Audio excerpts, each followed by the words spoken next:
तो सुबह का टाइम हो गया है और मैं आई हूँ छत पे टहलने के लिए। आज का जो ब्लॉग आप सभी के साथ मैं शेयर करूंगी, तो ये ब्लॉग करूंगी मैं देहरादून के खूबसूरत मौसम के साथ। तो काफ़ी ठंडा मौसम हो रहा है और देहरादून में ऐसा ही रहता है परमानेंट, कभी पल में बादल बन जाते हैं, कभी धूप निकल जाती है, तो ऐसा ही रहता है। तो सुबह का जो व्यू है आप देख भी सकते हो कितना सुहाना है।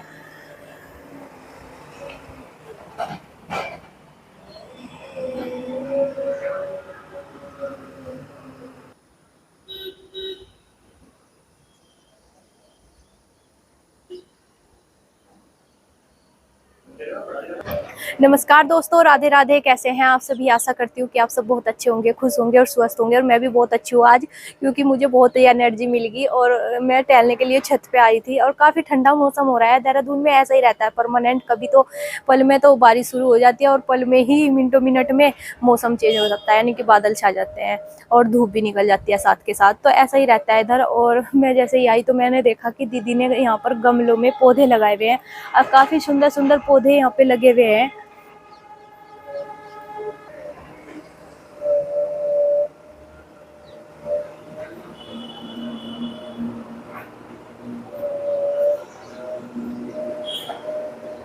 तो इधर मेरी दीदी ने लगाया हुआ है एक टमाटर का पौधा भी, और इस पे 2 टमाटर आ रहे हैं छोटे छोटे से। कितने प्यारे टमाटर लग रहे हैं और कच्चे टमाटर हैं। और इधर कुछ फूल आ रहे हैं, इनके भी, इन फूल के भी टमाटर बन जाएंगे। तो टहल तो मैं ली हूँ और काफ़ी ठंडा मौसम हो रहा है। मन लग रहा है ऊपर कि ऐसा लग रहा है कि यहीं पर घूमती रहूँ, क्योंकि धूप बिल्कुल नहीं नज़र आ रही। और अभी मैं नीचे चलती हूँ और नहा धो लेते हैं और फिर मिलते हैं। इधर खड़ी हुई है आरव की गाड़ी। तो आरव बड़ा हो गया है तो इस गाड़ी को नहीं चलाता, तो इसको इधर चद्दर से ढक रखी है।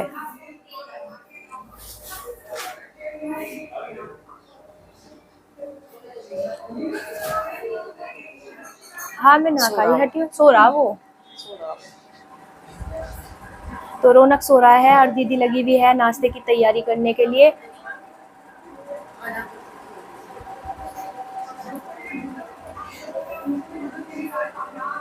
और मम्मी करा रही है दीदी की मदद। आरब भी नहा धो के तैयार हो गया है, मेरे पति देव भी नहा धो के तैयार हो गए हैं। अभी इतना रौनक सो रहा है तो मैं भी नहा धो लेती हूँ, क्योंकि ये नहीं पता रहता कि ये कद में को उठ जाए। और नीचे 2 दीदी खेल रही है बैडमिंटन। दीदी भी है और भैया भी खड़े हुए हैं। और ये पिछली बार जब हम आए थे तो ये कॉलोनी तैयार होने लग रही थी, यानी कि ये फ्लैट तैयार होने लग रहा था। और अब की बार आए, आरव के बर्थडे में जब हम आए थे तो ये फ्लैट तैयार होने लग रहा था, लेकिन अब इसका मुहूर्त करके यहाँ पर रहने लगे। तो बारिश हुई होगी और सामने काफी पानी भरा हुआ है।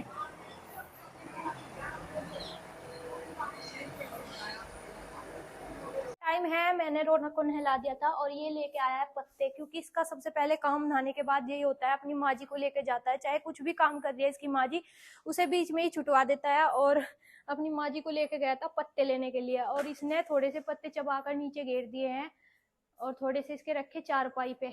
तो अभी ये पत्ते खाने में लगा हुआ है। इधर मैंने लगाई हुई है अपनी मशीन कपड़े धुलने की, और कपड़े बहुत ज्यादा हो गए थे, क्योंकि मैं गई थी अपनी ननद के यहाँ देहरादून। सभी गए थे, रौनक भी अपनी बुआ जी से मिलने के लिए गया था, क्योंकि 2 दिन से इसकी बुआ जी को इसकी बहुत याद आ रही थी। तो अचानक से हमारा प्रोग्राम बन गया तो हम वहां पर चले गए थे। और थोड़ा लेट पहुंचे थे, 9 बजे बज गए थे हमें रात के। तो फिर खाना वगैरह खाया जाकर और फिर आराम किया, क्योंकि सफर ज्यादा दूर का हो गया था। तो आराम किया हमने। आराम करने के बाद बस फिर अपना सुबह ही उठे और फिर अपना भाग दौड़ के जो भी काम होते हैं, क्योंकि अगर कहीं पर चले जाते हैं तो फिर 2 काम सबके ही बच जाते हैं।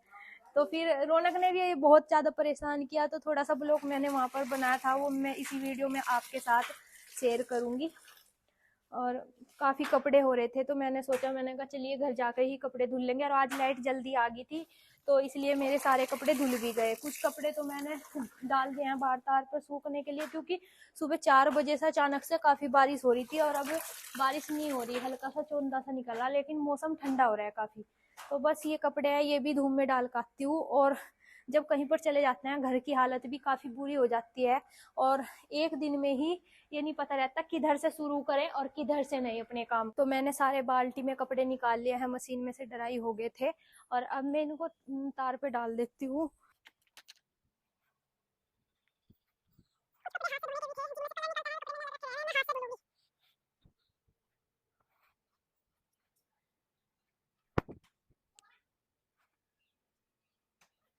तो मैंने सारे कपड़े धुल दिए हैं और धुल के टांग दिए हैं बाहर तार पे, हवा निकल जाएगी। ड्राई तो कर ही दिए थे क्योंकि मौसम फिर से चेंज हो गया, हवा तो चल रही लेकिन बादल हो रहे और ये नहीं पता है कि कद में को बारिश हो जाए और कद में को नहीं, तो इसलिए मैंने ड्राई कर दिए थे साथ ही साथ ही। मैंने कहा हवा निकल जाएगी और फिर इन पर प्रेस लग जाएगी, यानी कि प्रेस कर दूँगी तो कपड़े अच्छे से हो जाएंगे।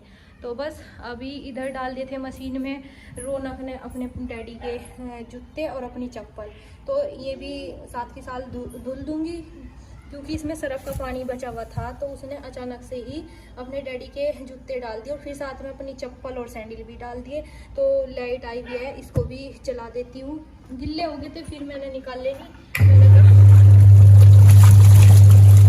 धुल जाएंगे साथ के साथ। तो रौनक को बिठा दिया है मैंने अभी फ़ोन लेके, और वो फ़ोन देख रहा है और एप्पल खा रहा है। तो इतना ही थोड़ी देर अपना लारे लग रहा है, तो मैं भी अपना जो काम है, क्योंकि ये काम होता है कि अगर हम कहीं पे भी चले जाएं एक दिन के लिए तो घर में बहुत ज़्यादा फैलावा सा फैल जाता है और फिर अगले दिन आकर उसे संगवाना पड़ता है। तो ये नहीं पता रहता कि किधर से हम काम को शुरू करें करना और किधर से नहीं। तो अभी सबसे पहले जो मेरा मेन काम था कपड़ों का धोना, तो वो मैंने धो के सारे सुखाने के लिए तार पे डाल दिए हैं। तो अभी मैं कमरे में आ गई हूँ और कमरे में करूँगी साफ सफाई।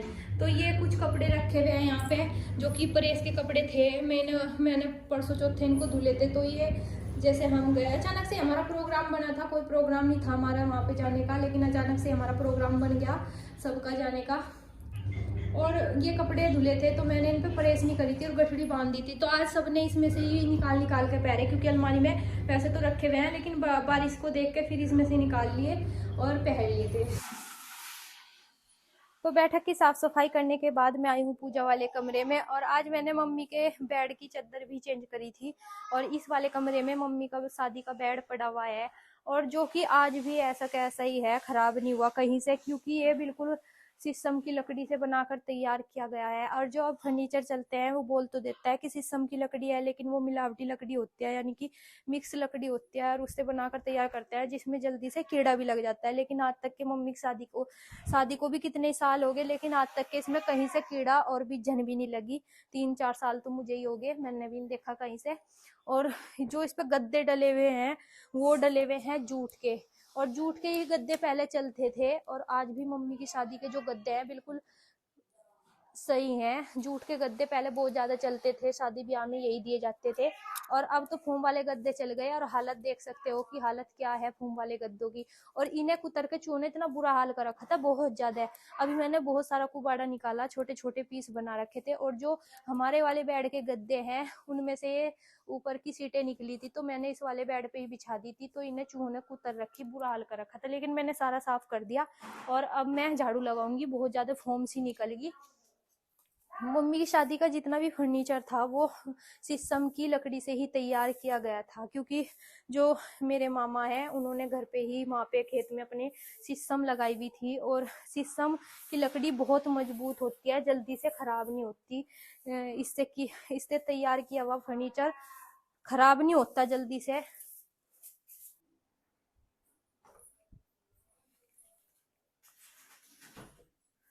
तो 2 कमरों की तो मैंने साफ सफाई कर दी है। अभी आई हूँ मैं अपने कमरे में, तो मुझे यहाँ पर चादर भी चेंज करनी है, लेकिन चादर चेंज करने से पहले मैंने सोचा, मैंने कहा जाले साफ कर देती हूँ, क्योंकि जब रात में लेट रही थी तो मुझे 2-3 जाले नजर आए। तो फिर मैंने सोचा, मैंने कहा चलिए सुबह झाड़ू लगाते हुए ही मैं इनको साफ करूंगी। तो अभी मैंने झाड़ू की सहायता से जाले साफ कर दिए हैं और झाड़ू आराम से लग भी गई,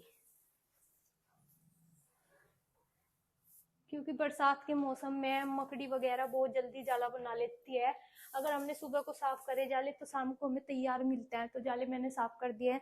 अभी मुझे पंखे पे भी थोड़ी धूल नजर आ रही है, तो मैं इसको झाड़ू की सहायता से ही साफ कर दूंगी और अभी मैं लगाने लगी हूँ झाड़ू, क्योंकि टाइम बहुत लेट हो गया। जो सफाई थी मेरी वो मैंने कर दी मोटी माटी सी।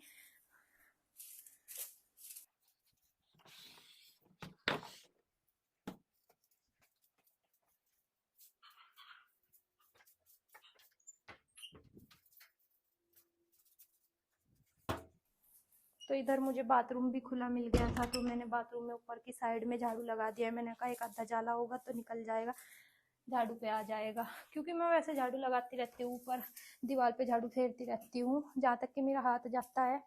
तो मुझे जल्दी जल्दी फिर जाले साफ करने की ज़रूरत नहीं पड़ती। और जो भी साथ के साथ मुझे जाले दिख जाते हैं तो मैंने साफ कर देती हूँ।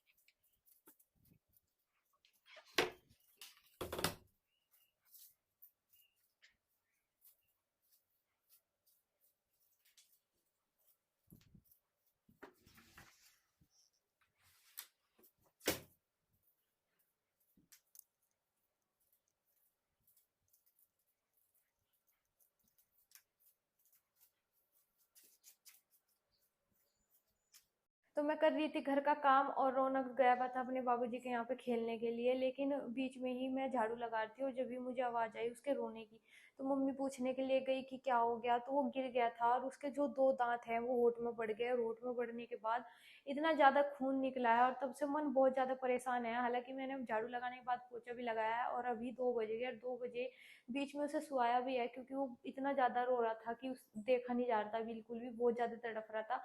और मुझे ऐसा लग रहा है वो अभी हाथ नहीं लगवा रहा, मुझे ऐसा लग रहा है, अंदाजा है कि जो उसका एक दांत है वो हिल रहा है और उसमें से भी खून आ रहा था निकल के। तो वो पता नहीं किस तरीके से गिरा कि जो उसके दांत होंठ में भी बढ़ गया और उसका दांत हिलने भी लगा। तो अभी जब वो उठ जाएगा, उसका जो होंठ पे सोजा हुआ है वो हट जाएगा, तब मैं उसके दांतों पे चेक करूंगी एक बार कि उसके दांत हिल तो नहीं रहे, क्योंकि बहुत ज़्यादा दिक्कत हो जाएगी। अब क्या होता है कि दांत जल्दी से आते नहीं, बच्चे के दूध के दांत टूटने के बाद आते नहीं है। और जब से मन बहुत ज़्यादा परेशान है, उसे सुला के आई हूँ, काम कर लिया है। और जी चलिए फिर इस ब्लॉग का यहीं पर एंड करते हैं। ब्लॉग अच्छा लगा हो तो प्लीज़ कमेंट करके ज़रूर बताना। चैनल पर नए हो तो चैनल को सब्सक्राइब कीजिए, वीडियो को लाइक और शेयर कीजिए।